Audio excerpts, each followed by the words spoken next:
নমস্কার আমার সকল ভাই ও বোনেরা, 2024 সালে কিন্তু এএনএম জিএনএম পরীক্ষায় রক্ত একটি খুব গুরুত্বপূর্ণ অধ্যায় রূপে কিন্তু বায়োলজিতে আমাদের সামনে উঠে এসেছে। আর 2021, 2022, 2023 সাক্ষী আছে রক্ত সংবহন থেকে কিন্তু টানা প্রশ্ন এএনএম জিএনএম পরীক্ষায় এসে যাচ্ছে। 2024-এও আসবে এবং আমি তোমাকে কথা দিচ্ছি ব্লাড অধ্যায় বা রক্ত সংবহন অধ্যায় থেকে আনুমানিক এই বছরে কিন্তু মিনিমাম 4টা ম্যাক্সিমাম 6টা অবধি প্রশ্ন থাকবে। ক্যাটাগরি 1 ও ক্যাটাগরি 2 এই দুই ক্ষেত্রে কিন্তু রক্ত থেকে প্রশ্ন আসতে পারে। আর রক্তের যে থিম নিয়ে আজকে আমরা আলোচনা করব তা হচ্ছে লোহিত রক্তকণিকা বা আরবিসি। তো তোমাকে এই লোহিত রক্তকণিকা বা আরবিসির ব্যাপারে আমি যদি বলতে যাই তবে তোমাকে এর ভাগগুলো সবার আগে জানতে হবে, কারণ ভাগ না জানলে তুমি অটোমেটিক বলছো দাদা লোহিত রক্তকণিকা এইটা হবে না, বুঝতে পারবা না। তো তুমি আশা করি প্রস্তুত আছো, খাতা কলম নিয়ে বসে পড়ো, কারণ পরীক্ষা সংগঠিত হতে আর কেবলমাত্র 2 থেকে 2.5 মাস বাকি। আর সাকসেস তোমাকে এবার পেতে হবে। সাকসেস কীভাবে বাবা? এমসিকিউ কোশ্চেন করে? কোনোদিনও না। সাকসেস পাওয়া যাবে অধ্যায় ভিত্তিকভাবে পড়ে, আর তুমি অধ্যায় ভিত্তিকভাবে আমার সঙ্গে অধ্যয়ন করবা। ভালো করে রেডি থাকো, চান্স এই বছর তোমাকে পেতেই হবে, তুমি যেই হও। ভালো করে যদি আমি লক্ষ্য করি, রক্তকে যদি আমি 100% ধরি, যে আমাদের শরীরের মধ্যে মোট রক্তের পরিমাণ 100%, আমি লক্ষ্য করতে পারবো এই 100%-এর মধ্যে 55% থাকবে রক্তের প্লাজমা এবং 45% থাকবে রক্তকোষ সমূহ। দেখো দেখো দেখো ভাই, কোনো বইয়ে কিন্তু এটা 55% না দিয়ে 60% দিয়েছে, কোনো বইয়ে কিন্তু এটা আবার 45% না দিয়ে 40% দিয়েছে। তো এই 5% নিয়ে কিন্তু আমার সঙ্গে গন্ডগোল করবে না। কারণ কি বলতো? কারণ একাধিক বই আমি অধ্যয়ন করেছি এবং পরীক্ষায় যে অপশনটা আসবে তার উপর ভিত্তি করে যে কোনটা সঠিক উত্তর হবে সেটা আমি চুজ করব। ক্লিয়ার হয়েছে? পরীক্ষা যদি 40% থাকে 40% দিব, পরীক্ষায় যদি 45% থাকে রক্তকোষ তাহলে 45% দিব। যাই হোক, আজকে আমাদের থিম হচ্ছে আরবিসি বা লোহিত রক্তকণিকা। মাথায় রাখবো এই রক্তকোষের 3টি ভাগ। কয়টি ভাগ? 3টি ভাগ। রক্তকোষকে 3 ভাগে ভাগ করা হয়। প্রথমটা আরবিসি, তারপরটা ডাব্লিউবিসি, আর তারপরটা হচ্ছে প্লেটলেট বা অনুচক্রিকা। আরেকবার আমার সঙ্গে ভালো করে বুঝো, পাস করার ইচ্ছা আছে না? ভালো করে নোট ডাউন করবা আর বুঝবা। ক্লিয়ার হয়েছে তো? পাস তো এবছর করতে হবে বস, যেমন করে হোক। শুনতে পাচ্ছ তো আমার কথাটা? ওয়েস্ট বেঙ্গলের যে জেলা থেকে তুমি আমার ভিডিও দেখছো, মা বাবার মুখের দিকে দেখো আর বই খাতা নিয়ে বসো। হাতে কিন্তু সময় 2 থেকে 2.5 মাস। তুমি ভালো করেই জানো, ভালো করে পড়লে তুমি পাস করতে পারবে। আর এইবার যদি পাস করে যাও না, লাইফটা যে কত উঁচুতে যাবে কল্পনা করতে পারবে না। ভালো করে দেখো পাস করার জন্য। তো রক্তকোষকে ক ভাগে ভাগ করবো? 3 ভাগে। মনে মনে আমার সঙ্গে বলো, ক ভাগে ভাগ করবো? 3 ভাগে। প্রথমটা আরবিসি, তারপরটা ডাব্লিউবিসি, লাস্টেরটা প্লেটলেট। আবার বলি, রক্তকোষকে ক ভাগে ভাগ করবো? 3 ভাগে। প্রথমটা আরবিসি, তারপরটা ডাব্লিউবিসি, তারপরটা প্লেটলেট। এইবার যদি আমি ভালো করে তোমাকে ব্যাখ্যা করি, এই আরবিসির একটা নাম রয়েছে, এই নামটা কিন্তু তোমাকে মাথায় রাখতে হবে। কি নাম রয়েছে দাদা? আরবিসির নাম রয়েছে এরিথ্রোসাইট। কি নাম রয়েছে? এরিথ্রোসাইট। সঙ্গে সঙ্গে নোট ডাউন করো, হাইলাইট মারো। দেখো, বেশিরভাগ নার্সের এক্সামে মেয়েরাই বসে এবং আমার ভিডিও দেখা বেশিরভাগ কিন্তু ক্যান্ডিডেটরা, যে সমস্ত ছাত্রছাত্রী রয়েছে তাদের মধ্যে ছাত্রীদের পরিমাণই বেশি। যদি তোমরা পাস করতে চাও, যে পয়েন্টগুলো আমি নোট ডাউন করতে বলবো, যে পয়েন্টগুলো আমি হাইলাইট করতে বলবো, প্লিজ হাইলাইট করে রাখবে। পারলে নীল কলম দিয়ে লিখো, কালো কলম দিয়ে আন্ডারলাইন করো। এইভাবেই প্রিপারেশন নিয়ে তুমি সাকসেস পেতে পারবে। আমি বারবার একটা কথা বলছি। তো আরবিসির অপর একটি নাম কি দেখলাম? এরিথ্রোসাইট। ঠিক একইভাবে কিন্তু ডাব্লিউবিসির অপর একটি নাম রয়েছে যার নাম হচ্ছে লিউকোসাইট। আর লাস্ট অনুচক্রিকা বা প্লেটলেট বলে কিন্তু তৃতীয় ভাগটা আমি বর্ণনা করতে পারি। যাই হোক, আজকে আমার থিম যখন আরবিসি, আমি ডাব্লিউবিসি আর প্লেটলেটকে একটু সাইডে রেখে দিই, তো তারা একটু সাইডে থাকতো। আজকে আমার ভালোবাসার পাত্র হচ্ছে কেবলমাত্র আরবিসি। তো আরবিসি নিয়ে যখন আলোচনা করব, তোমাকে একটা ছোট্ট থিম জেনে রাখতে হবে। এই আরবিসির আয়ু কিন্তু 120 দিন। অনেক এক্সামে এসছে, মূলত রেলের এক্সামেও কিন্তু এটা পরীক্ষায় এসছে যে আরবিসির আয়ু কত। মাথায় রাখবা, আরবিসির আয়ু হচ্ছে 120 দিন। আরবিসি 120 দিন বাঁচে।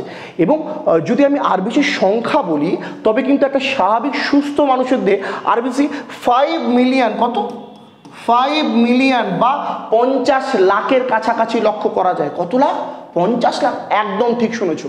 দেখো, আরবিসি কিন্তু সম্পূর্ণ মানব দেহের মধ্যে, একটা সুস্থ সবল মানব দেহের মধ্যে সে 50 লাখ লক্ষ্য করা যায়, 5 মিলিয়ন লক্ষ্য করা যায়। তবে স্ত্রী ও পুরুষের মধ্যে আরবিসির অনুপাত রয়েছে। তার কী করে অনুপাত রয়েছে দাদা? তুমি ভালো করে জানো যে পুরুষ দেহে সুস্থ সবল, আমার মতো সুস্থ সবল পুরুষ দেহে রক্তের পরিমাণ 5.5 লিটার, মানে 5.5 লিটার। ঠিক একই রকমভাবে স্ত্রী দেহে রক্তের পরিমাণ কত? 5 লিটার। তো স্ত্রী দেহ থেকে তো পুরুষ দেহে রক্ত বেশি, হ্যাঁ কি না? আমার সঙ্গে বলো, স্ত্রী দেহ থেকে তো পুরুষ দেহে রক্ত বেশি, কারণ পুরুষ দেহে 5.5 লিটার আর স্ত্রী দেহে কত? 5 লিটার। তো পুরুষ দেহে যখন রক্তের পরিমাণ বেশি, এর মধ্যে কিন্তু আমার রক্তের মধ্যে কিন্তু আরবিসির পরিমাণও পুরুষ দেহে বেশি। যদি সুস্থ সবল পুরুষ দেহে বলো, আমি বলবো 5 মিলিয়ন, আর যদি বলো স্ত্রী দেহে কত, আমি বলবো 4.5 মিলিয়ন। 45 লাখের কাছাকাছি স্ত্রী দেহে থাকে। পুরুষ দেহে 50 লাখ, স্ত্রী দেহে 45 লাখ। এটা লিঙ্গ বৈষম্যের উপর ডিপেন্ড করে, কারণ স্ত্রী দেহের আপনার স্ত্রী যে কোনো দেহের মধ্যে রক্ত আমি কি দেখি? কম দেখি। যে কোনো স্ত্রী দেহের মধ্যে রক্তের পরিমাণ কি দেখি? কম দেখি। যাই হোক, বিয়ের পর তো স্বামীর রক্তে স্ত্রীরা চুষে খায়, তখন সমান হয়ে যায়, ঠিক আছে? এটা সম্পূর্ণ মজাক ছিল, কেউ কিন্তু গায়ে নিবে না, বিবাহিত যারা রয়েছে গায়ে নিবে না। স্যার এরকম বললো, গায়ে নেওয়ার কিছু দরকার নেই। দেখো, এবার যদি আমি আরবিসি নিয়ে তোমাকে আরও বেশি ব্যাখ্যা করতে যাই, তোমাকে আমি একটা সিম্পল থিম বর্ণনা করব। এই যে আরবিসি আছে, এই আরবিসি কিন্তু মূলত গোলাকার। কিরকম? গোলাকার। এবং এর যে কেন্দ্রক রয়েছে এটা কিন্তু চ্যাপ্টা। এটা কিরকম রয়েছে? চ্যাপ্টা। দেখো কেন্দ্রে যে ভাগটা রয়েছে এটা কিন্তু চ্যাপ্টা, গোলাকার চ্যাপ্টা। এবার এখান থেকে যে মূলত বেশিরভাগ প্রশ্নগুলো পরীক্ষায় থাকবে, সেগুলো কি হতে পারে? সেগুলোর জন্য তোমাকে ছোট্ট করে দেখতে হবে সিম্পল থিমগুলো আরবিসি থেকে কি হয়। দেখো, আরবিসি বা রক্তকণিকা প্রথম যে পয়েন্টটা রয়েছে সেটা দেখো নিউক্লিয়াস বিহীন। এটা কি বিহীন? নিউক্লিয়াস বিহীন। আরবিসি কোনোদিনও নিউক্লিয়াস যুক্ত থাকে না, এটা সবসময় নিউক্লিয়াস বিহীন। আর ভালো করে বুঝো, নিউক্লিয়াসের মধ্যে কি থাকে? এই নিউক্লিয়াসের মধ্যে থাকে ডিএনএ। তো তোমার যদি মনে হয় দাদা আমি একজনে ওই আরবিসি নিয়ে এসেছি, আপনি কি করুন ডিএনএটা একটু চেক করে নেন, পারবে না। আরবিসির মধ্যে কিন্তু ডিএনএ থাকে না, কারণ আরবিসি কি? নিউক্লিয়াসবিহীন। তো পরীক্ষায় যদি প্রশ্ন আসে নিম্নলিখিত কোন রক্তকোষ নিউক্লিয়াসবিহীন, আমাকে অ্যান্সার করতে হবে আরবিসি নিউক্লিয়াসবিহীন। পরীক্ষায় যদি প্রশ্ন আসে নিম্নলিখিত কোন রক্তকোষ পরীক্ষা করে ডিএনএ নির্ণয় করা সম্ভব না, অ্যান্সার করতে হবে আরবিসি। ক্লিয়ার হয়েছে তো? ডিএনএ কিন্তু আমাদের থুতুর মধ্যে থাকে, ডিএনএ আমাদের চুলের মধ্যে থাকে, নোকের মধ্যে থাকে, কিন্তু এই যে আরবিসি, এই আরবিসির মধ্যে কিন্তু বন্ধু ডিএনএ থাকে না। আশা করি নোট ডাউন করছো তো? পাস করার ইচ্ছা আছে তো? অবশ্যই আছে। পরীক্ষা কিন্তু বেশি দিন নাই। আর এখন আমাকে অনেক ছাত্রীরা ফোন করে বলছে দাদা পরীক্ষা যেহেতু আর 70 দিন বাকি, আমি কি পাস করতে পারবো? আরে বস কেন পারবা না? অবশ্যই পাস করতে পারবা, কিন্তু পরিশ্রম করতে হবে। পরিশ্রম ছাড়া কি করে পাস করা যাবে? সকালবেলা 5টার দিকে উঠো, 5টা থেকে 8টা অবধি পড়ো, উঠে যাও, কাজকর্ম করো, ভাত রান্না করো, বাচ্চা কাচ্চা সামলাও। বিবাহিত হলে, যদি তুমি বিবাহিত হয়ে থাকো, বাচ্চা কাচ্চা সামলাও। তারপর 11টা থেকে মিনিমাম 1টা 2টো অবধি ম্যাথ বা জিআই প্র্যাকটিস করো, দেন বাচ্চা কাচ্চা নিয়ে ঘুমিয়ে পড়ো। অত বেশি চাপ আমি তোমাকে দিব না। 5টার দিকে উঠো, শাশুড়ি মা বিবাহিত হলে শাশুড়ি মা শ্বশুর মশাইকে চা খাইয়ে দাও। শাশুড়ি মা শ্বশুর মশাই বলবে বাবা বৌমা আমার কি সুন্দর জিএনএম প্রিপারেশন নিচ্ছে, সময় মতো চাও খাওয়াচ্ছে, হ্যাপি। রান্না বান্না করে নাও, কিন্তু 7টা থেকে 8টার মধ্যে পড়তে বসো, মিনিমাম 11টা অবধি পড়ো। হ্যাঁ, এইভাবে যদি প্রিপারেশন নিতে পারো, সাকসেস পেতে তোমাকে কারো বাবার ক্ষমতা নেই তোমাকে আটকাবে। বছর ভালো করে পড়ো। দেখো এবার এখান থেকে দ্বিতীয় প্রশ্ন কি হয়েছে? দ্বি অবতল। আরবিসি মূলত দ্বি অবতল হয় এবং চাকতির আকারের হয়। কিছুক্ষণ আগে আমি তোমাকে ছবিও দেখালাম। আরবিসির ছবি কি হয়? চাকতি আকার বিশিষ্ট হয়। চাকতি আকারের কোষ, হিমোগ্লোবিন থাকায় রক্তের রং লাল হয়। মাথায় রাখো, এই যে আরবিসি আছে, আরবিসি কিন্তু সর্বদা কি যুক্ত বলতো? হিমোগ্লোবিন যুক্ত। দেখো আমি তোমাকে দেখাই, কিছুক্ষণ আগে আমরা ছবিটা দেখলাম যে আরবিসি সর্বদা কি যুক্ত হবে? হিমোগ্লোবিন যুক্ত হবে। আমি যদি তোমার সামনে ছবিটা রাখি, একটু দাঁড়াবে, ছবিটা যদি তোমার সামনে রাখি, তুমি দেখতে পারবে যে আরবিসির মধ্যে থাকা এই যে হিমোগ্লোবিন, যেটা তুমি দেখতে পাচ্ছ, এই দেখো আরবিসির মধ্যে প্রধান একটি উপাদান কি? হিমোগ্লোবিন। তো হিমোগ্লোবিন কি? দেখো আরবিসি আর হিমোগ্লোবিন পরস্পরের রিলেশনে আছে। আর যারা রিলেশনে থাকে তাদেরকে ছুটিয়ে দিলে কি হয়? শরীরের অবস্থা খারাপ হয়ে যায়। হয় কি হয় না? ঠিক আছে, কি কোনোদিন রিলেশনে থাকলে বুঝতে পারবা। রিলেশন বলতে বাবা মার সঙ্গে থাকতে পারো, বন্ধুর সঙ্গে থাকতে পারো। ওই রিলেশনের কথা বলছি না, কলিযুগের রাধাকৃষ্ণের কথা বলছি না, হাত ধরে চলার সেই রিলেশন। আচ্ছা, সেও যদি তুমি ভেবে থাকো সেটাই ঠিক থাকবে। আরবিসির মধ্যে হিমোগ্লোবিন যে থাকে, আরবিসি আর হিমোগ্লোবিন একটা রিলেশনের মতো একে অপরের সঙ্গে থাকে, একটা রিলেশনের মতো একে অপরের সঙ্গে থাকে। এবং আরবিসির মধ্যে যখনই হিমোগ্লোবিন থাকবে, আর হিমোগ্লোবিনের মধ্যে কি আছে মাথায় রাখবা? হিমোগ্লোবিনের মধ্যে আছে আয়রন। হিমোগ্লোবিনের মধ্যে কি আছে? আয়রন।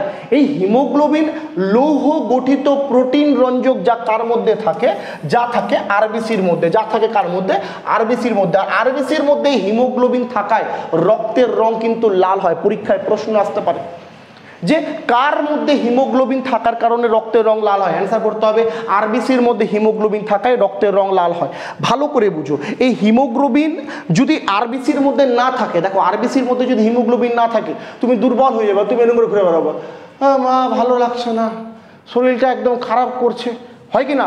দেখবা কিছু কিছু মেয়েরা বলে মা আমার ভালো লাগছে না, কিরকম দুর্বল লাগছে। আরে বেটা, তোমার মধ্যে আরবিসি কমে গেছে, ডাক্তার দেখাও, আরবিসি চেক করাও, হিমোগ্লোবিনের ওষুধ দিবে, টনটনিয়ে যাবে বডি একদম। হিমোগ্লোবিনের ওষুধ তেমন বড় না, স্কুলে দিত না আয়রন ট্যাবলেট? 5, 6, 7 যখন তুমি স্কুলে পড়তে আয়রন ট্যাবলেট পেটে, তো সেটাই তো হিমোগ্লোবিনের মুখ্য ওষুধ। সেই আয়রন ট্যাবলেট খেয়ে 10 দিন খাও, টনটো নিয়ে যাবে বডি একদম, চাঙ্গা হয়ে যাবে। তখন দেখবা লাফিয়ে বেড়াবা, চড়ে বেড়াচ্ছ। দেখবা ছোট বাচ্চা, যারা ছোট বাচ্চা সবে সবে চলতে শিখেছে, হাঁটতে শিখেছে, তাদের মধ্যে কিন্তু আরবিসি প্রচুর পরিমাণে থাকে, আরবিসি সতেজ অবস্থায় থাকে। ওর জন্য বাচ্চাদেরকে দেখবা চঞ্চল করে, একবার এদিক দিয়ে টং টং করে ঘুরে বেড়াচ্ছে, একবার এদিক দিয়ে টং টং করে ঘুরে বেড়াচ্ছে। বাচ্চাদের মধ্যে আরবিসি সবসময় সতেজ হয়, এটা মাথায় রাখবা। এবার আরবিসির মধ্যে হিমোগ্লোবিন কিন্তু আরেকটা কাজ করে, এবার এটা অক্সিজেনকে কিন্তু বহন করতে খুবই সাহায্য করে। সেটি আমরা সুন্দর করে পয়েন্ট বাই পয়েন্ট দেখলে সুন্দর করে বুঝে যাবো। দেখো আরবিসি থেকে আর কি কি পয়েন্ট পরীক্ষায় আসে, ভালো করে দেখবে। তোমাকে যদি আমি প্রথম পয়েন্ট বর্ণনা করি, তুমি দেখতে পারবে আরবিসি হিমোগ্লোবিনের O2কে ফুসফুস থেকে কলাকোষে বহন করে। ভালো করে বুঝবে, আরবিসি হিমোগ্লোবিন এর মাধ্যমে O2কে, আরবিসির মধ্যে যে হিমোগ্লোবিন আছে, এই হিমোগ্লোবিন কি করবে? আমাদের শরীরের যাবতীয় কলাকোষ থেকে কি ধরে আনবে? অক্সিজেন। এদিকে অক্সিজেনকে কি করবে? চারিদিকে ছড়িয়ে দিবে শরীরের মধ্যে, ঠিক আছে? চারিদিকে বহন করে নিয়ে যাবে গোটা শরীরের মধ্যে। আমরা শ্বাস নিলাম, অক্সিজেন নিলাম, অক্সিজেন নিল, এবার অক্সিজেন কোথায় গেল? অক্সিজেন গেল আমাদের ফুসফুসে। আর মাথায় রাখবা, ফুসফুস আমাদের দেহের ট্যাঙ্কি ছাড়া আর কিছুই না। আমরা কি নিচ্ছি? শ্বাস নিচ্ছি। শ্বাস কোথায় যাচ্ছে? ফুসফুসে। আর ফুসফুস আমাদের দেহের ট্যাঙ্কি ছাড়া কিছুই না। এই ফুসফুসের মধ্যে যখন শ্বাস যাচ্ছে, এই ফুসফুস কি করছে? ট্যাঙ্কির মধ্যে শ্বাসটা যখন আমরা নিচ্ছি, কেবলমাত্র ফুসফুস ট্যাঙ্কিতে মধ্যে অক্সিজেনটাকে রাখছে। তখন আরবিসি আসবে। আরবিসি কী করবে? এই অক্সিজেনগুলোকে নিয়ে গোটা বডির মধ্যে ছড়িয়ে যাবে, হাতে যাবে, পেটে যাবে, পায়ের মধ্যে যাবে, মাথার মধ্যে যাবে, যাবতীয় অঙ্গের মধ্যে অক্সিজেনকে পৌঁছে দেওয়ার দায়িত্ব আরবিসি এবং আরবিসির মধ্যে থাকা হিমোগ্লোবিনের। ঠিক যেমন আরবিসি হিমোগ্লোবিনের মাধ্যমে অক্সিজেনকে গোটা বডির মধ্যে ছড়িয়ে দিচ্ছে, ঠিক তেমনই আমরা নিঃশ্বাস ছাড়ছি কি? Carbon die oxide. কি ছাড়ছি আমরা? Carbon die oxide. এ কি করবে? অক্সিজেনকে চারিদিকে পৌঁছে দিবে, আর কার্বন ডাই অক্সাইডকে ধরবে, এই কার্বন ডাই অক্সাইড দিকে, এই কার্বন ডাই অক্সাইড দিকে, সব কার্বন ডাই অক্সাইডকে পিঠের মধ্যে নিয়ে চলে আসবে আমাদের কোথায়? একদম ফুসফুসে বা ট্যাঙ্কির মধ্যে। আর আমরা সেগুলো ছেড়ে দিব। নিব কি? অক্সিজেন। গোটা বডিতে ছড়াবে কে? আরবিসির মধ্যে থাকা হিমোগ্লোবিন। আর কি করবে? হিমোগ্লোবিন যাবতীয় কার্বন ডাই অক্সাইড নিয়ে আসবে, ফুসফুসে নিয়ে আসবে, আমরা কি করব? ট্যাঙ্কি থেকে বের করে দেবো, বা কার্বন ডাই অক্সাইড দেহ থেকে বেরিয়ে যাবে। ক্লিয়ার হয়েছে? এর মূল কাজ কে করবে? আরবিসি করবে। নেক্সট পয়েন্টটা যদি তোমাদেরকে আমি দেখাই, নেক্সট পয়েন্টটা খুব ইম্পর্টেন্ট পয়েন্ট, 2 নম্বর পয়েন্টটা পরীক্ষায় অনেকবার এসছে। 2 নম্বর পয়েন্টটা বলেছে আরবিসি হিমোগ্লোবিনের পিত্তরঞ্জক তৈরি করে। 2টো পিত্তরঞ্জক, মাথায় রাখবা। হিমোগ্লোবিনের প্রথম 2টো পিত্তরঞ্জক, একটা নাম হচ্ছে বিলিরুবিন এবং আরেকটা নাম হচ্ছে বিলিভারবিন। আবার বলছি, হিমোগ্লোবিনের প্রধান 2টো পিত্তরঞ্জক, একটা নাম কি হচ্ছে? বিলিরুবিন, আর একটা নাম হচ্ছে বিলিভারবিন। এটাও কিন্তু আমাদের আরবিসি দ্বারাই তৈরি হয়। ক্লিয়ার হয়েছে? পরীক্ষায় প্রশ্ন আসে, বিলিরুবিন কে তৈরি করে? আরবিসি। বিলিভারবিন কে তৈরি করে? আরবিসি। ক্লিয়ার হয়েছে? অসুবিধা নেই তো? নোট ডাউন কিন্তু করবে। এবার দেখো 3 নম্বর পয়েন্টটা কি বলছে। 3 নম্বর পয়েন্টটা খুব সিম্পল। আরবিসি রক্তের আয়নীয় সম্যতা রক্ষা করে। রক্তের কি সম্যতা? আয়নীয় সম্যতা। আয়নীয় মানে কি? Fe। আয়নীয় মানে কি? Fe, লোহার পরিমাণ। কি বললাম? লোহা কার মধ্যে থাকে? হিমোগ্লোবিনের মধ্যে। আর হিমোগ্লোবিন কার মধ্যে থাকে? হিমোগ্লোবিন থাকে কার মধ্যে? লোহিত রক্তকণিকা বা আরবিসির মধ্যে। আমি যদি তোমাকে একটা সিম্পল ছক বুঝাই, সারা জীবন ছকটা খাতায় নোট ডাউন করে নেবে, ছকটাকে নোটের মধ্যে নাই। আমি বুঝাচ্ছি তোমাকে আরবিসি। এই আরবিসি সম্পূর্ণরূপে থাকবে এর মধ্যে কি? Hb বা হিমোগ্লোবিন। কি থাকবে আরবিসির মধ্যে? হিমোগ্লোবিন। এবং হিমোগ্লোবিন এর মধ্যে থাকবে কি? এফি। যদি হিমোগ্লোবিনের মধ্যে এফি কমে যায় তবে রক্তের মধ্যে অ্যানিমিয়া জাতীয় বা অল্প রক্ততা বা রক্তহীনতা যে রোগটা হয় সেটা কিন্তু হয়ে যায়। ভালো করে বুঝো, দেহের মধ্যে থাকছে আরবিসি, আরবিসির মধ্যে থাকছে হিমোগ্লোবিন, হিমোগ্লোবিনের মধ্যে থাকছে লোহা। দেহে যদি হিমোগ্লোবিনের পরিমাণ কমে যায় লোহা কমে যাবে, লোহা কমে গেলে অ্যানিমিয়া বা রক্তহীনতা রোগ কিন্তু মানুষের হয়ে যাবে। খুব বাজে রোগ, খুবই বাজে রোগ। তো মাথায় রাখতে হবে দেহে আয়নীয় সম্মতা রক্ষা করার দায়িত্বকে আরবিসি। জয় মাতা দি বলে আরবিসি। নোট ডাউন করছো তো? পরীক্ষায় এগুলাই আসবে, বুঝাতে পারছি? পরীক্ষায় এগুলাই আসবে, তুমি পারবে কি পারবে না তার জন্য তোমাকে নোট ডাউন করতে হবে। লাস্ট পয়েন্ট দেখিনি, লাস্ট পয়েন্টটা সিম্পলভাবে আলোচনা করিনি। লাস্ট পয়েন্ট আমাদের কি বলছে, হিমোগ্লোবিন আরবিসির বাফার হিসেবে কাজ করে। আরবিসি কি হিসেবে? বাফার। বাফার কাকে বলে? তোমরা যদি কেউ দ্রবণ পড়ো সেখানে বাফার দ্রবণ পড়বা। আরবিসির মধ্যে হিমোগ্লোবিন কি থাকে? মিশে থাকে। এক্স্যাক্টলি হিমোগ্লোবিন আরবিসিকে সেই হেল্পগুলো করে যেটা শরীরে বেঁচে থাকার জন্য দরকার, দেহের বেঁচে থাকার জন্য দরকার। এই জন্য কিন্তু হিমোগ্লোবিন আরবিসির বাফার হিসেবেও কাজ করে এবং অম্ল ক্ষার সাম্যতা বজিয়ে রাখে। মাথায় রাখবো, রক্তের মধ্যে অম্লতা ক্ষারকীয়তার পরিমাণ বজিয়ে রাখা কিন্তু আরবিসির ক্ষেত্রেই একটা গুরুত্বপূর্ণ কাজ। যাই হোক, আরবিসি আমাদের সামনে ক্লিয়ার, স্ক্রিনশট নিয়ে নাও।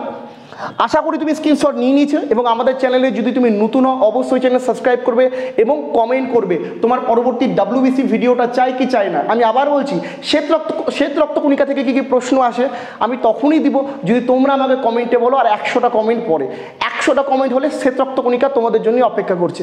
অল দ্য ভেরি বেস্ট, ভালো করে প্রিপারেশন নাও। 2024-এ তোমাকে সাকসেস পেতে হবে, জেনে রাখো।